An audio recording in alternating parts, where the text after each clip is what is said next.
Qu'est-ce que la satisfaction? Qu'est-ce qui satisfait nos vies? Qu'est-ce qui est notre source de satisfaction? Quelles sont nos sources de satisfaction?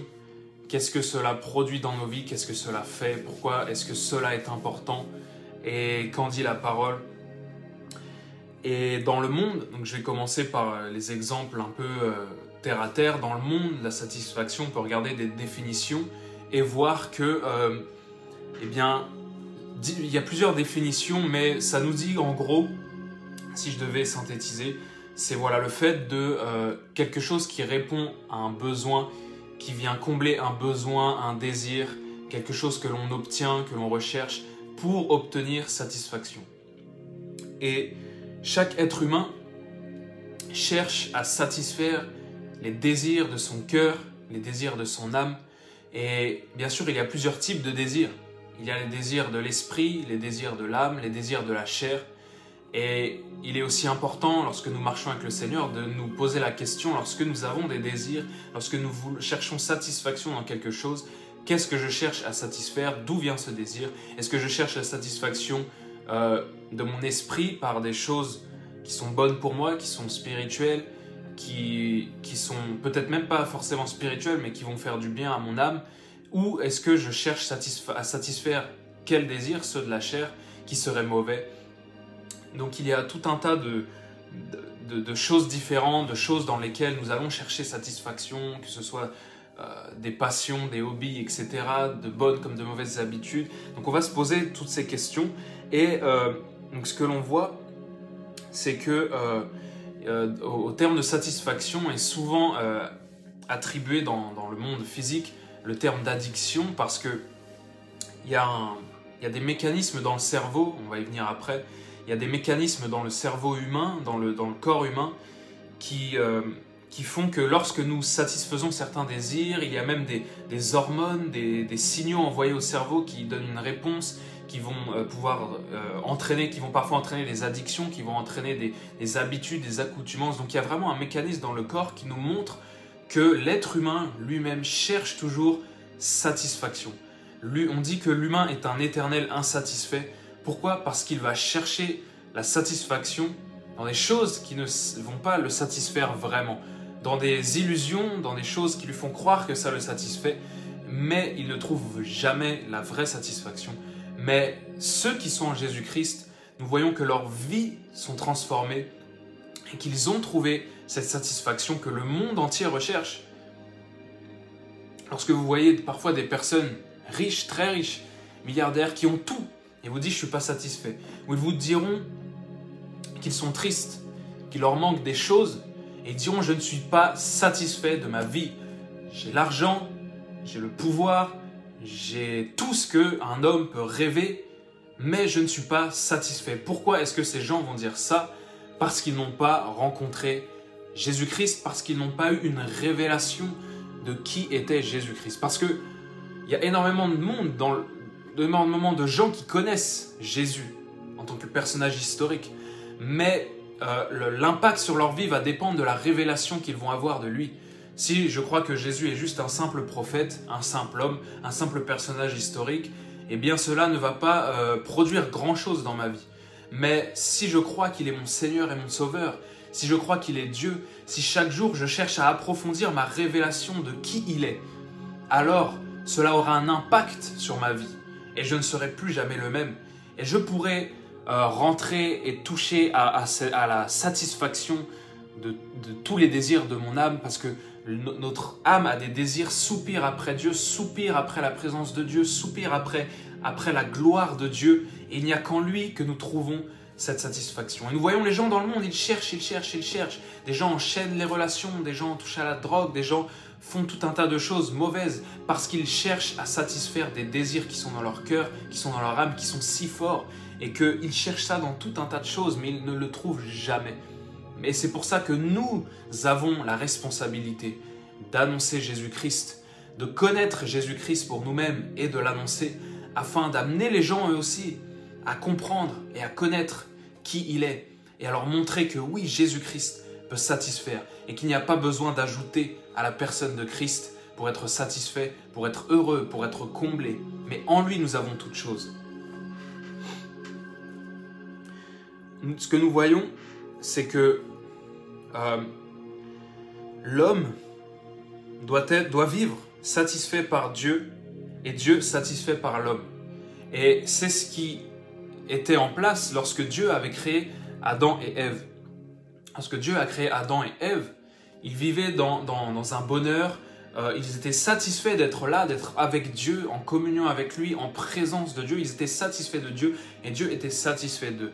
Mais parce que la chute est intervenue, parce que Dieu s'était fait des créatures à son image et ils ont décidé de pécher. En fait, la Bible dit que nous sommes le temple du Saint-Esprit. La Bible dira aussi que Dieu n'habite pas dans des temples faits de mains d'hommes. Pourquoi? Parce que Dieu habite et demeure dans des temples faits par ses propres mains. Qu'est-ce qui pourrait le mieux contenir Dieu si ce n'est ce que lui-même a fait? Qu'est-ce qui pourrait mieux contenir Dieu si ce n'est quelque chose que lui-même a créé au préalable, prévu pour le contenir, pour être sa demeure, son habitation? C'est pour ça que la Bible nous dira que Dieu n'habite pas dans des temples faits de mains d'hommes. Parce que même tous les efforts des hommes pour faire le meilleur temple, même avec les consignes de Dieu, n'ont jamais suffi à Dieu. Ce n'a jamais été des temples qui étaient suffisants pour Dieu, qui étaient le but vraiment qu'il avait pour l'humanité. Le but de Dieu pour l'humanité, c'était de nous avoir formés et de faire de nous ses habitations. Des temples faits de chair, faits de ses propres mains, façonnés par la main de Dieu, afin qu'il puisse habiter, demeurer en nous. Et donc Adam et Ève ont décidé de mettre Dieu à la porte. Lorsqu'ils ont choisi de pécher, lorsqu'ils ont choisi d'écouter le serpent, eh bien, ils ont été séparés de Dieu. Pourquoi? Parce qu'ils ont mis Dieu à la porte. Ils lui ont fermé l'accès, ils lui ont barré la route, ils l'ont mis en dehors de leur vie et ils ont perdu leur satisfaction qu'ils avaient à vivre dans la présence de Dieu, dans le jardin, dans l'environnement que Dieu avait prévu pour eux. Ils ont perdu cette capacité de vivre une vie satisfaite en Dieu, avec Dieu satisfait en eux. Ils avaient tout dans le jardin d'Éden, ils n'avaient pas besoin de plus et ils étaient parfaitement heureux. Mais ils ont mis Dieu à la porte en décidant de pécher. Le temple qu'ils étaient prévus pour Dieu, ils ont décidé de mettre Dieu à la porte. Et c'est pour ça que nous appelons cela la chute. C'est pour cela que nous disons c'est très grave. C'est très grave parce que il n'y a pas de satisfaction en dehors de Dieu. Il n'y avait pas de satisfaction possible en dehors d'une vie vécue dans la présence de Dieu. Et je vais prendre un verset qui nous parle de cela. En fait, nous voyons la différence entre le premier Adam et le second Adam. La Bible nous parle du second Adam. Pourquoi? Parce que le premier Adam est celui qui s'est éloigné de Dieu. Mais le second Adam est celui qui nous a ramenés à Dieu. C'est 1 Corinthiens 15, 45.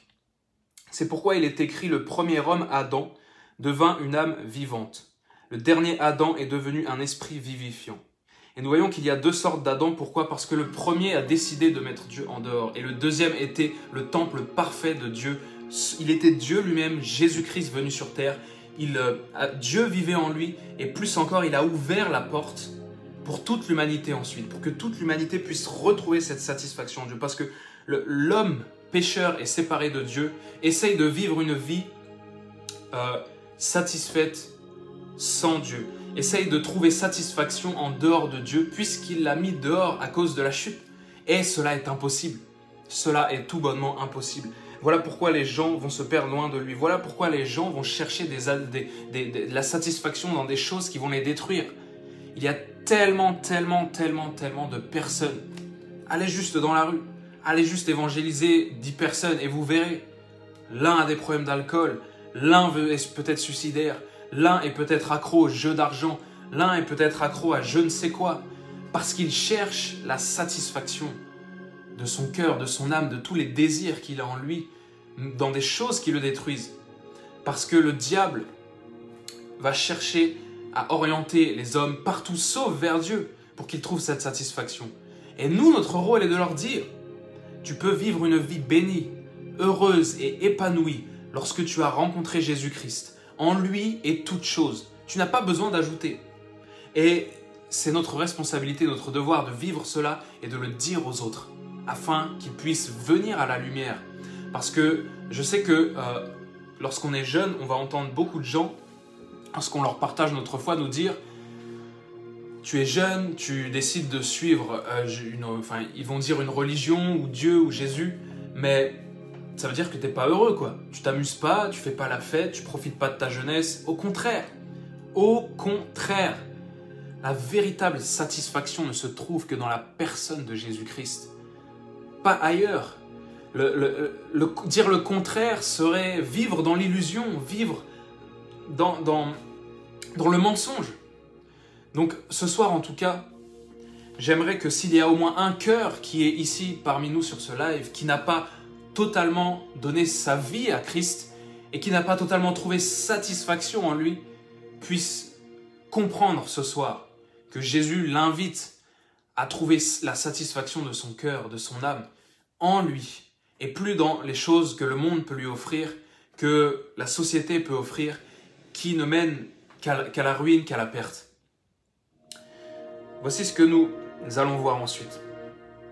Dans Éphésiens 2:8, la Bible nous dit « C'est par grâce que vous êtes sauvés, par le moyen de la foi. » Ce qu'il faut comprendre ici, c'est que Dieu ne pouvait vivre, ne pouvait accepter de demeurer loin de sa création sans cette communion avec l'humain, et il a envoyé Jésus.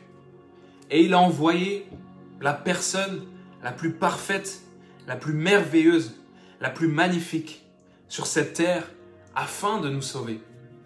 Il n'y avait pas d'autre solution, d'autre plan plus parfait que celui d'envoyer Christ, que celui d'envoyer la personne de Jésus-Christ sur cette terre. Jésus dira, Jean 6,35, Jésus dit, « Si je suis le pain de vie, celui qui vient à moi n'aura jamais faim, et celui qui croit en moi n'aura jamais soif. » Imaginez, lorsque Jésus a dit ça, personne n'aurait pu imaginer, personne, je pense, n'avait déjà entendu une chose pareille, surtout venant de la bouche d'un homme qui n'était pas juste homme, puisqu'il était Jésus-Christ. Mais il dit, celui qui vient à moi n'aura jamais faim. C'est-à-dire, si je viens à lui, je vais recevoir quelque chose, une nourriture, qui va combler ma faim et me satisfaire pour toujours. Mais qu'est-ce que c'est? Et celui qui croit en moi n'aura jamais soif. C'est-à-dire que par ma foi en lui, ma soif est altérée. C'est étrange, parce que l'homme animal, l'homme charnel va se dire, mais quelle nourriture va-t-il me donner pour que je n'ai plus jamais faim et plus jamais soif? C'est impossible. Mais Jésus, bien sûr, parlait spirituel.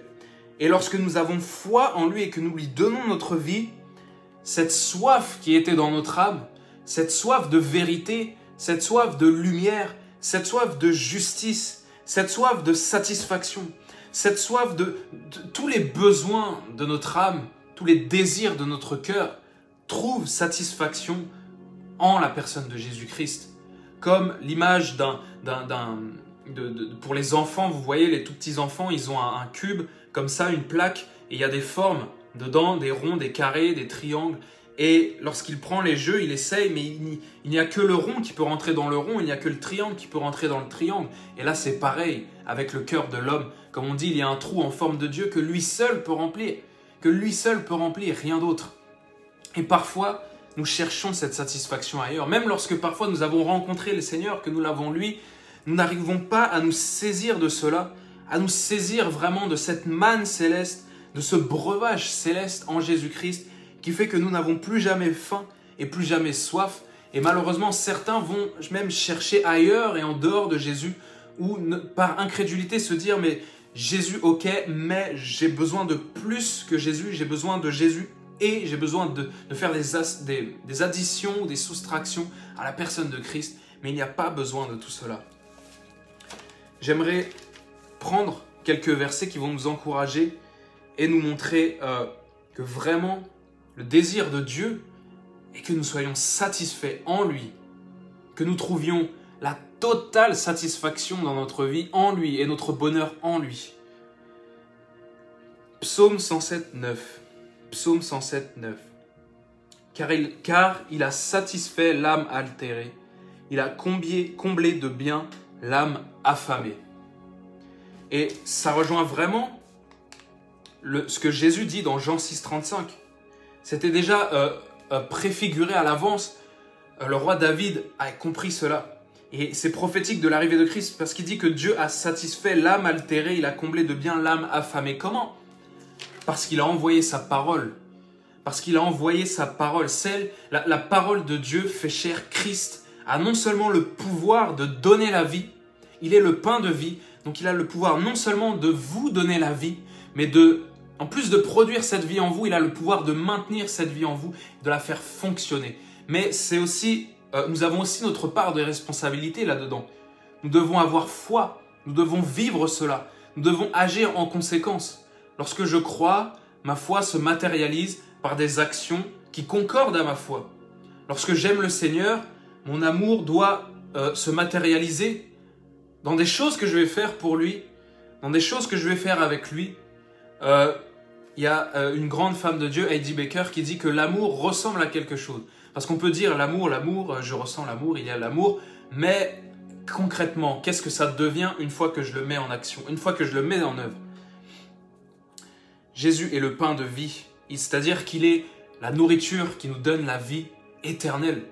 Et ce que nous voyons, c'est que Dieu, lorsqu'il a créé l'homme, a instauré le principe du manger et du boire même, pour nous montrer dans le monde physique, ce principe du manger et du boire n'est qu'une ombre d'un principe spirituel qui est le fait de se nourrir de quoi? De la parole de Dieu. De s'abreuver de quoi? Des eaux vives du Saint-Esprit. Et sur terre, nous continuons de manger, nous ne sommes pas rassasiés, ça ne dure qu'un temps. En Christ, nous mangeons et nous sommes toujours rassasiés. Plus nous mangeons et plus nous désirons manger davantage. Sur terre, plus je mange, moins je veux manger parce que j'ai une limite à ce que je peux avaler. Mais en Jésus-Christ, nous pouvons chaque jour venir à la table du Seigneur. Venir chaque jour recevoir le pain de vie. Nous abreuver à la source d'eau vive qu'est Jésus-Christ. Chaque jour, je vous assure, Jésus s'attend à ce que vous veniez prendre ce repas avec lui, communier avec lui. Et je vous encourage même à faire le plus souvent possible la Sainte Seine, le repas du Seigneur. À chaque jour, vous remémorez le sacrifice de Jésus-Christ à la croix pour vous. Christ mort pour mes péchés. Christ mort sur cette croix pour rétablir cette communion avec Dieu, pour que je puisse retrouver satisfaction en Dieu et que Dieu puisse retrouver satisfaction en moi. Quelle chose merveilleuse! Christ ressuscité, Christ qui donne son corps, le pain brisé pour moi, qui m'ouvre l'accès à son cœur, qui m'ouvre l'accès au Saint des Saints, qui m'ouvre l'accès à la plus profonde intimité avec Dieu, et son sang qui coule pour moi. Le sang de Christ, j'aime le dire lorsque je fais la Sainte Seine et que je prie, je rends grâce pour le sang du Seigneur. J'aime dire que c'est la substance et la chose la plus puissante de tout l'univers. Qu'il n'y a rien de plus puissant que le sang de Christ. Avez-vous déjà vu quelque chose, quelqu'un, une quelconque substance, pouvoir transformer le pire des pécheurs en une créature merveilleuse? Souvenons-nous et considérons d'où Dieu nous a tirés, à quel point nous méritions le châtiment éternel, à quel point nous étions nous aussi des pécheurs comme tous les autres êtres humains et nous méritions d'aller en enfer. Nous n'étions meilleurs que personne. Mais par le sang de Christ, nous n'avons pas juste été pardonnés, nous avons aussi été justifiés, nous avons aussi été rendus semblables à Christ, acceptés devant Dieu, lorsque Dieu nous voit, il nous voit à travers le filtre du sang de Christ, il nous voit comme Christ. Rien ni personne n'aurait pu produire une chose pareille. Le sang de Jésus-Christ est d'une puissance inégalable. Et le diable a peur de cela. Les démons ont peur de cela. Les démons s'effondrent, sont sans force, sont paralysés par le sang de l'agneau qui témoigne avec une telle force, qui parle si fort. La Bible dit que le sang de Christ parle plus fort que le péché d'Adam. Et j'aimerais continuer sur les versets. Psaume 42, 2. Comme une biche soupire après des courants d'eau, ainsi mon âme soupire après toi, ô Dieu. Nous voyons ici l'illustration par David de ce désir et de cette soif qui est dans l'âme de chaque être humain, qui soupire après quelque chose. Et ce quelque chose, nous l'avons en Jésus-Christ et en Jésus-Christ seul, et en rien ni personne d'autre. Et le roi David était un exemple parce qu'il avait ce désir de Dieu, parce qu'il nous a montré, le roi David, qu'il avait toutes choses. Il avait l'or, l'argent, le pouvoir. Tout lui était soumis, tout était à ses pieds. C'était un conquérant, un chef de guerre. Il avait Dieu avec lui, il avait l'onction. Il avait tout ce qu'un homme pouvait rêver. Et pourtant, il dit, j'ai continuellement soif de Dieu, mon âme soupire après toi. Et on voit ce désir en lui, mais quel était donc ce désir? Ce désir était après Dieu, était tourné vers Dieu, parce que il avait compris que rien sur terre ne pouvait combler ce désir de son âme. Et il dira dans Psaume 17, 15, dans la version Parole de vie, « Mais moi, parce que je suis juste, je verrai ton visage. À mon réveil, je serai rassasié de ta présence. » Il est possible d'être rassasié de la présence de Dieu, plus que par n'importe quel repas physique, que par n'importe quelle chose dans laquelle nous pouvons chercher satisfaction, la présence de Dieu. Vous pouvez passer du temps dans la présence de Dieu et c'est tellement merveilleux que vous êtes en train de vous dire « Je n'ai plus besoin de quoi que ce soit d'autre parce que je l'ai trouvé, parce que c'est là, parce que c'est ça la chose la plus glorieuse, parce que c'est ça la chose la plus merveilleuse, parce qu'il n'y a rien d'égalable à la présence de Dieu. Et lorsque je suis dans cette présence, je ne peux que me dire cela. Je trouve rassasiement, je trouve ma nourriture, je trouve ce qui me donne la vie, je trouve ce qui satisfait mon âme, je trouve ce qui touche tellement mon cœur que je me sens comme si je n'avais plus besoin de rien d'autre sur cette terre. Parce que je l'ai à cet instant. J'ai la présence de Jésus avec moi, il est là, je suis avec lui, je suis satisfait en lui, il est satisfait en moi, je n'ai plus besoin de rien. Et je suis comme dit David, je suis rassasié de sa présence, je suis rassasié de qui il est. Donc Christ, comment nous avons cette satisfaction en Dieu et Dieu en nous? Pourquoi? Parce que Christ est mort pour nous, parce que Christ est mort à notre place, parce que s'il n'avait pas fait cela, rien ni personne n'aurait pu être sauvé, n'aurait pu trouver satisfaction aux yeux de Dieu.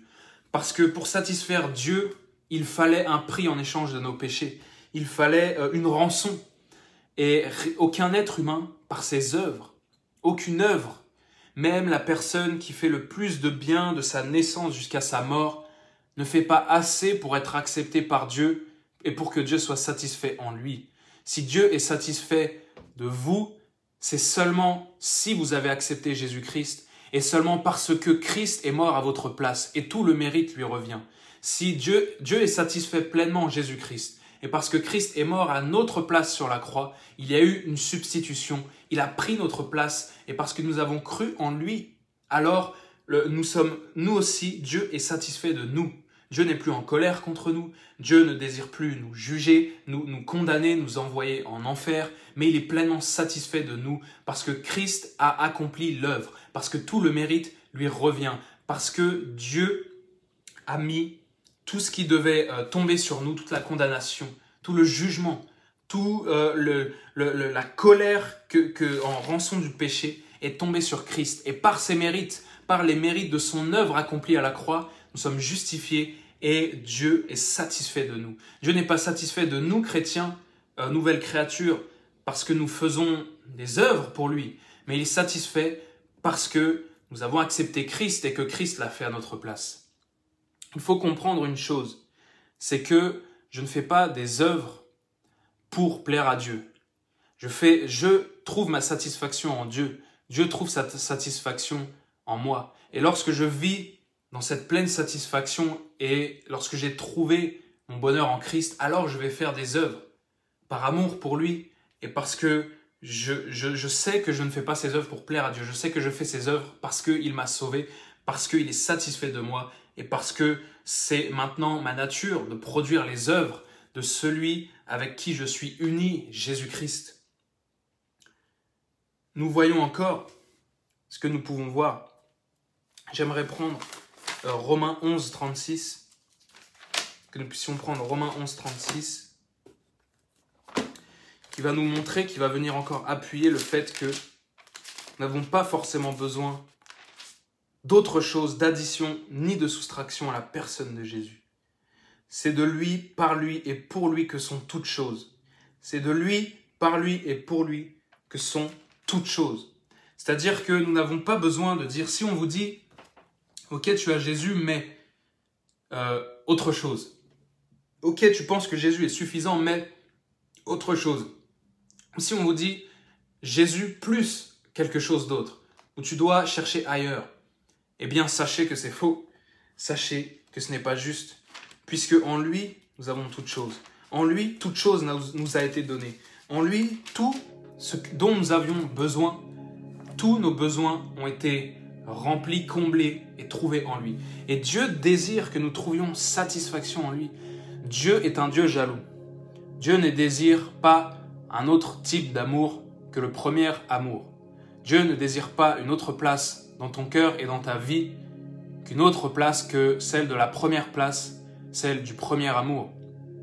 Aujourd'hui, ce qui résoudrait tellement de problèmes et ce dont tellement de chrétiens ont besoin, c'est simplement de vivre ce premier amour, de vivre Christ à la première place et de couper les liens vers d'autres tentatives de trouver des sources de satisfaction ailleurs, dans le monde, dans une carrière. Qu'est-ce qui satisfait notre vie finalement?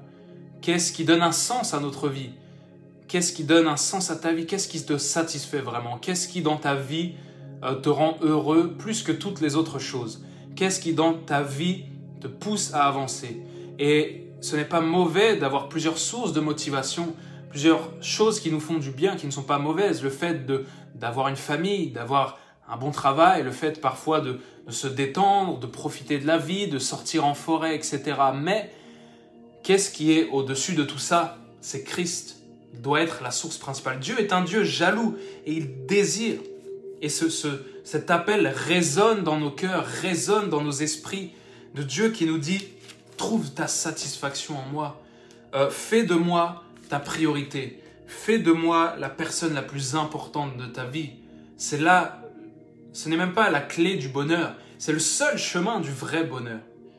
Il n'y a pas d'autre chemin qui mène à la vie. Il n'y a pas d'autre chemin qui mène à l'épanouissement et à la satisfaction de tous nos désirs, si ce n'est de vivre une vie vécue en ayant Jésus à la première place, Jésus en tant que premier amour. Et j'aimerais prendre ce verset qui, à travers une personne, nous montre et peut nous orienter, nous montrer ce désir de Dieu exprimé à travers quelqu'un dans la parole, ce désir de Dieu de nous montrer à quel point il est plus que tout, il désire être notre satisfaction. 1 Samuel 1,8. 1 Samuel 1,8. Ici, nous avons Anne et nous avons Elkana, donc son mari, Anne, qui sont les parents du prophète Samuel. Anne n'avait pas d'enfant et son mari va lui dire dans ce passage-là, Anne, pourquoi pleures-tu? Donc 1 Samuel 1,8. Anne, pourquoi pleures-tu et ne manges-tu pas? Elle pleurait, elle était triste et elle avait cessé de s'alimenter. Pourquoi ton cœur est-il attristé? Voici les conséquences de sa tristesse. L'arrêt de se nourrir, les larmes. Pourquoi? Parce qu'elle ne trouvait pas satisfaction. Elle avait un désir si ardent qu'elle n'arrivait pas à satisfaire, ce qui a causé une tristesse. Et il lui dit ensuite, « Est-ce que je ne vaux pas pour toi mieux que 10 fils ?» Et nous pouvons voir cela comme Jésus qui nous dit, aujourd'hui, dans ton cœur, tu as tout un tas de désirs. Peut-être que tu es triste parce que certains n'ont pas été réalisés, parce que tu voulais des choses, tu espérais, tu te disais telle relation allait marcher, tu voulais telle chose, ça ne s'est pas passé comme prévu. Et tu es triste, tu as cessé de te nourrir peut-être spirituellement, tu verses des larmes dans le secret et tu désires tellement cette chose et tu as perdu ton bonheur et ta joie. Et Jésus est là, il est à la porte de ton cœur et il te dit, mais pourquoi es-tu triste? Est-ce que je ne vaux pas pour toi mieux que 10 carrières dans tel domaine, que 10, je ne sais pas, comme ici, 10 fils, 10 quoi que ce soit? qui est l'objet de notre désir, de la chose que nous recherchons, ne suis-je pas plus que cela, plus que ces choses? Ne suis-je pas ta première source de bonheur? Voici ce que Jésus nous dira.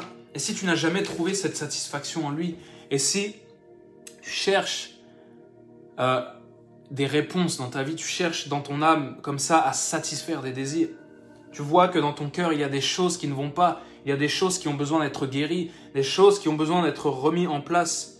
J'aimerais que tu laisses Jésus entrer dans le temple de ton cœur et que tu le laisses faire comme lorsqu'il est entré dans le temple et qu'il a vu les vendeurs, les marchands, les changeurs. Il a renversé les tables. Et laisse Jésus entrer dans ton cœur et renverser les tables. Renverser tout ce qui ne va pas, tout ce qui te perturbe, tout ce qui t'empêche d'avancer, tout ce qui te tire vers le bas, tout ce qui est de la culpabilité, de la tristesse, de la douleur, des blessures. Laisse-le chambouler tout ça. Laisse-le ne pas seulement renverser les tables des choses qui sont mauvaises dans ton cœur, du péché, mais laisse-le aussi, comme il a chassé les vendeurs, chasser ces choses. Si tu l'acceptes comme Seigneur et Sauveur personnel, si tu le laisses venir dans ton cœur, si tu décides même, si tu l'as peut-être déjà accepté et tu n'as pas trouvé ta satisfaction en lui, que tu décides aujourd'hui de le faire ton premier amour, la première place de ton cœur, maître de ta vie pleinement, de tout lui abandonner, abandonne-lui tout. Laisse-le chasser de ton cœur ce qui ne va pas, laisse-le venir renverser les tables, laisse-le venir chambouler ta vie et t'emmener sur un chemin différent, t'emmener sur un chemin de gloire, un chemin de bonheur, un chemin de satisfaction, un chemin qui, peu importe ce qui se passe sur terre, ta foi est inébranlable et ton bonheur est inébranlable parce que tu l'as trouvé en lui. Parce que tu l'as trouvé en Jésus.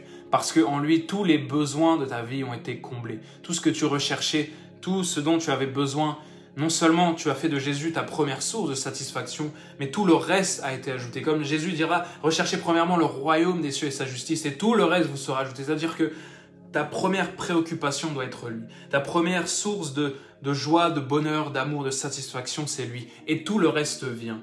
Donc ce n'est pas en recherchant dans tout un tas de choses la satisfaction que je vais la trouver. C'est en la cherchant d'abord en lui. Et une fois que je l'ai trouvée en lui, j'ai tout le reste. Mais le reste ne prend pas la place de Jésus puisque c'est lui la première source de satisfaction. Si tu n'es pas satisfait de ta vie, si tu n'es pas satisfait de ta situation actuelle, demande, cherche, frappe à la porte et tu auras et tu recevras. Notre temps sur terre est limité. Notre temps sur terre à tous touchera un jour à sa fin. Qu'en faisons-nous? Comment investissons-nous notre temps?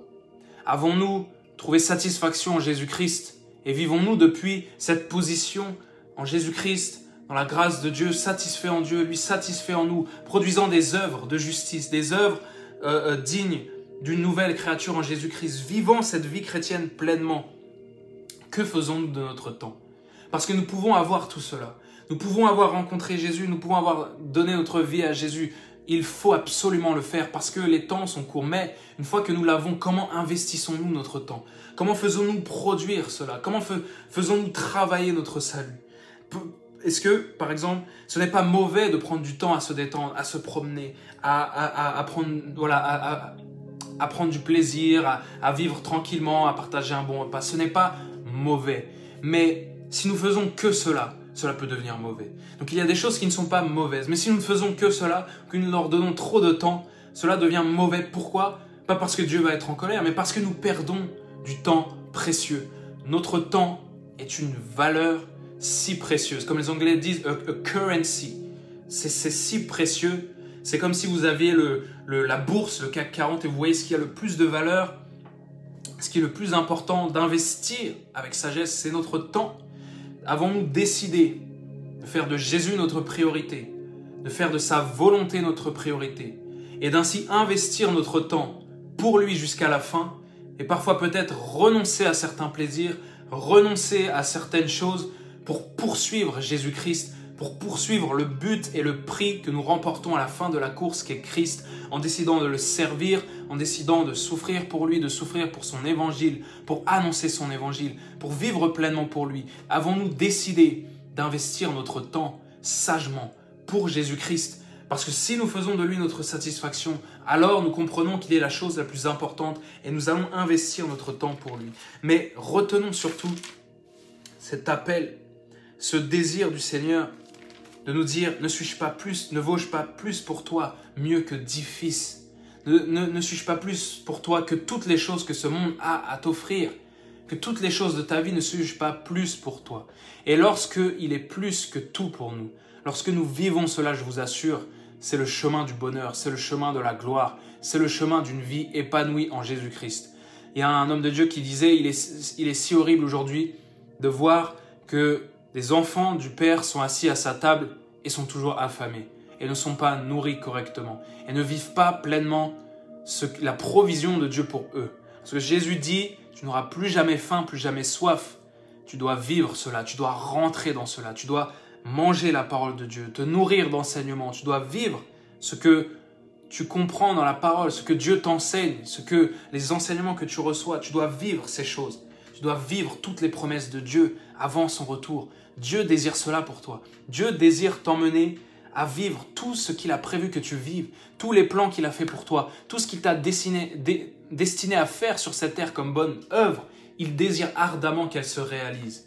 Alors, il ne faut pas perdre de temps. Alors, il faut ne pas perdre de vue l'objectif, ne pas se laisser distraire, mais toujours chercher notre satisfaction en lui. Il n'y a pas de plus grand amour que celui de Christ pour nous. Il n'y a pas de plus grand sacrifice que celui de la croix. Il n'y a pas de mystère plus grand, d'acte plus grand, plus puissant et plus glorieux que ce que Jésus a fait pour nous. Chaque jour, considérons cela. N'oublions pas le but, n'oublions pas d'où nous sommes sortis et n'oublions pas où nous allons. N'oublions pas la mission que Dieu nous a donnée d'accomplir avant son retour. Et j'aimerais terminer par un passage dans Philippiens 4, à partir du verset 11. Philippiens 4, à partir du verset 11 jusqu'au verset 13. L'apôtre Paul ici nous montre l'exemple parfait de celui qui a su faire de Christ sa satisfaction, qui a su considérer Jésus-Christ comme étant plus que toute autre chose. Et il a su vivre cela, peu importe ce qu'il a traversé. Philippiens 4, 11. Ce n'est pas en vue de mes besoins que je dis cela, car j'ai appris à être content de l'état où je me trouve. Ça ne veut pas dire que lorsque je suis chrétien, je dois accepter de vivre dans la misère, dans la pauvreté physique ou spirituelle, mais que peu importe l'état où je me trouve, eh bien, je suis satisfait de Dieu dans ma vie. Je suis satisfait de Christ qui vit en moi, de la présence de Jésus dans ma vie. Et alors, je suis capable de traverser toutes les situations. Et l'apôtre Paul poursuit, « Je sais vivre dans l'humiliation, je sais vivre dans l'abondance. En tout et partout, j'ai appris à être rassasié et à avoir faim, à être dans l'abondance et à être dans la disette. Je puis tout par celui qui me fortifie. Il peut tout par celui qui est tout pour lui. » Peu importe ce qu'il a traversé, l'humiliation, la faim, la disette, il a su garder le cap et être capable d'accomplir ce que Dieu voulait qu'il accomplisse et de vivre cette vie satisfaite de Jésus-Christ, en communion avec lui, avec ce feu du premier amour pour lui. Ceci nous démontre, et l'apôtre Paul était l'exemple vivant de cela. Vous pouvez vivre une vie satisfaite par Jésus-Christ. Que vous traversiez des épreuves, que vous soyez dans l'humiliation, dans la gloire, dans l'abondance, comme dans la disette, la faim, peu importe la situation que vous allez traverser. Vous avez en Jésus-Christ la capacité de la traverser sans jamais perdre espoir, sans jamais tomber dans le désespoir total, mais d'avoir une foi, d'être content dans le sens je suis satisfait de Dieu. Donc peu importe la situation où je me trouve, j'avance, je ne perds pas espoir. Peu importe la situation que tu traverses, ne perds pas espoir. Parce que je t'encourage, fais de Jésus-Christ ta satisfaction. Trouve en lui ta satisfaction première et ultime. Et tu verras la différence absolue.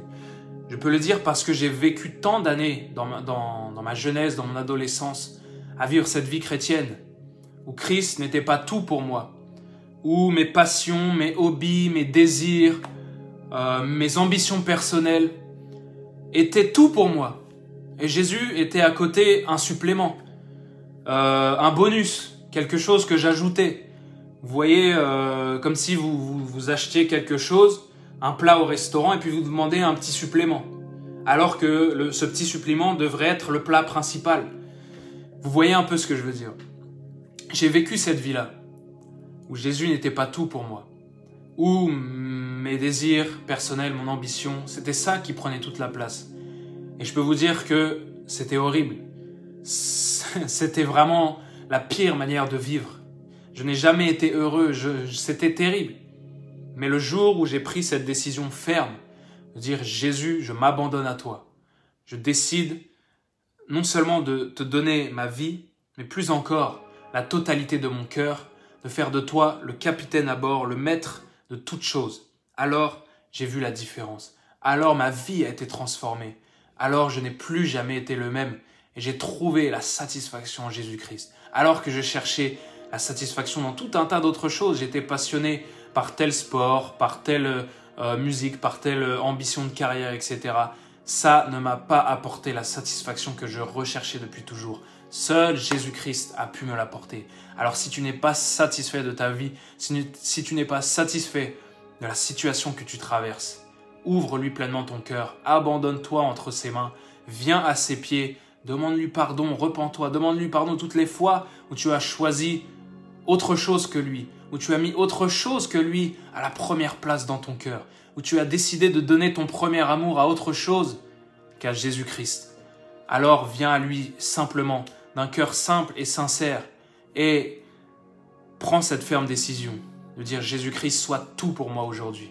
Sois tout pour moi, au-dessus de tout, je veux te suivre pleinement, je veux tout te donner, tout offrir. » L'offrande de votre vie et de votre cœur est la plus grande chose que vous pouvez lui offrir.